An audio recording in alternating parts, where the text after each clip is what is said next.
जय श्री हरि। आइए सुनते हैं जया एकादशी की व्रत कथा।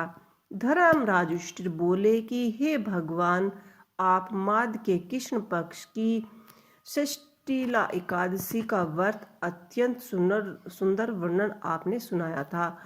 अब आप कृपया करके माघ मास शुक्ल एकादशी का वर्णन कीजिए। इसका क्या नाम है, इसके व्रत को क्यों किया जाता है, विधि पूर्वक हमें आप इसे बताइए। इसमें कौन से देवता का पूजन किया जाता है। श्री कृष्ण कहने लगे कि हे राजन, इस एकादशी का नाम जया एकादशी है। इसका व्रत करने से मनुष्य ब्रह्मा हत्या इत्यादि पापों से छूटकर मोक्ष की प्राप्त हो जाता है तथा इसके प्रभाव से भूत पिशाच आदि योनियों से मुक्त हो जाते हैं। इसी व्रत को विधि पूर्वक करना चाहिए। अब मैं तुम्हें पद्म पुराण में वर्णन इसकी महिमा की एक कथा सुनाता हूँ। देवराज इंद्र स्वर्ग में राज करते थे और अन्य सब देवगण सुखपूर्वक स्वर्ग में रहते थे। एक समय इंद्र अपनी इच्छा अनुसार नंदन वन में अप्सराओं के साथ विहर कर रहे थे और गवर्धन गान कर रहे थे।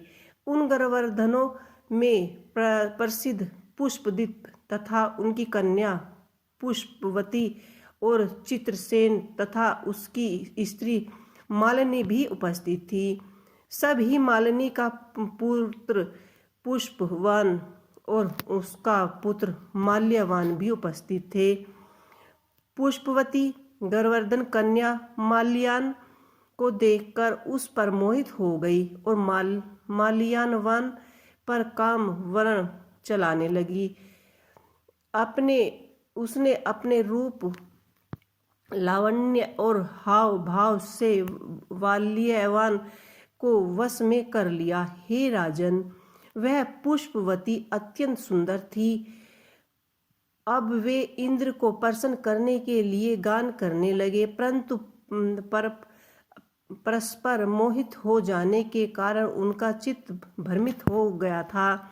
इसके ठीक प्रकार न गाने तथा स्वर्ग ताल ठीक नहीं होने से इंद्र इनके प्रेम को समझ गए और उन्होंने उनमें अपना अपमान समझकर उनको श्राप दे दिया। इंद्र ने कहा कि हे मूर्ख, तुमने मेरे आज्ञा का उल्लंघन किया है, इसीलिए तुम्हारा पर धिक्कार है। अब तुम दोनों स्त्री पुरुष के रूप में मृत्यु लोक को जाकर पिशाच रूप धारण करो और अपने कर्म का फल भोगो। इंद्र का ऐसा श्राप सुनकर वे अत्यंत दुखी हुए और हिमालय पर्वत पर दुखी पूर्वक अपना जीवन व्यतीत करने लगे।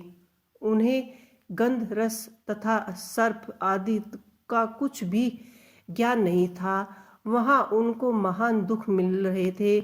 उन्हें एक क्षण के लिए भी निद्रा नहीं आती थी। उस जगह अत्यंत शीतल थी, इससे उनके रोंगटे खड़े रहते और मारे शीत के दांत बजते रहते। इस दिन पिशाच ने अपनी स्त्री से कहा कि पिछले जन्म में हमने ऐसे कौन से पाप किए थे जिससे हमको यह दुखदायी पिशाच योनि प्राप्त हुई। इस पिशाच योनि से तो नरक के दुख सहना ही उत्तम है, अतः उसमें हम किसी प्रकार के पाप नहीं करना चाहिए। इसी प्रकार विचार का पाप नहीं करना चाहिए। इसी प्रकार विचार करते हुए न वे अपने दिन व्यतीत कर रहे थे। देव्य योग से 3 मास में शुक्ल पक्ष की जया नाम की एकादशी आई। उस दिन उन्होंने कुछ भी भोजन नहीं किया और ना ही कोई पाप कर्म किया, केवल फल फूल खाकर ही दिन व्यतीत किया और संध्याकाल के समय महान दुखी से पीपल के वृक्ष के नीचे बैठ गए। उस समय सूर्य भगवान अस्त होने वाले थे। उस रात को अत्यंत ठंड थी, इसी कारण वे दोनों शीत के मारे अत्यंत दुखित होकर मृतक के समान आपस में चिपके हुए पड़े रहे। अतः रात्रि को उनको निंद्रा भी नहीं आई। हे राजन, जया एकादशी के उपवास और रात्रि के जागरण से दूसरे दिन प्रभात होते ही उन्हें पिशाच योनि से छूट गए। अत्यंत सुंदर गर्ववर्ध और अप्सरा की देह धारण कर सुंदर वस्त्र भूषण से अलंकृत होकर उन्होंने स्वर्गलोक को प्रस्थान किया। उसी समय आकाश में देवता उनकी स्तुति करते हुए पुष्प वर्षा करने लगे। स्वर्गलोक में जाकर इन दोनों ने देवराज इंद्र को प्रणाम किया। इंद्र उनको पहले रूप में देखकर अत्यंत आश्चर्यचकित हुए और पूछने लगे कि तुमने अपना पिशाच योनि से किस तरह छुटकारा पाया, सो सब मुझे बताओ। माल्यवान बोले कि हे देवेंद्र, भगवान विष्णु की कृपा से जया एकादशी व्रत के प्रभाव से ही हमारे पिशाच देह छूटी है। तब इंद्र बोले कि हे माल्यवान, भगवान कृपा और एकादशी का व्रत करने से न केवल तुम्हारी पिशाच योनि छूट गई, वरन हम लोगों के भी वंदनीय हो गए, क्योंकि विष्णु और शिव भक्त हम लोगों के वंदनीय है। अतः आप धन्य है और आप पुष्पावती के साथ जाकर विहार करो। श्री कृष्ण जी कहने लगे कि हे युधिष्ठिर, इस प्रकार जया एकादशी का व्रत से बुरी योनि छूट जाती है। जिस मनुष्य ने इस एकादशी का व्रत किया है उसको मानो सब यज्ञ जप दान आदि कर लिए।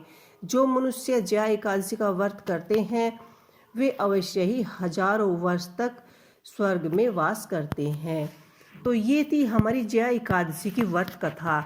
आपको ये व्रत कथा कैसी लगी आप अवश्य ही सुनिएगा और हमें कमेंट बॉक्स में लिख के बताइएगा। इसी के साथ जय श्री हरि।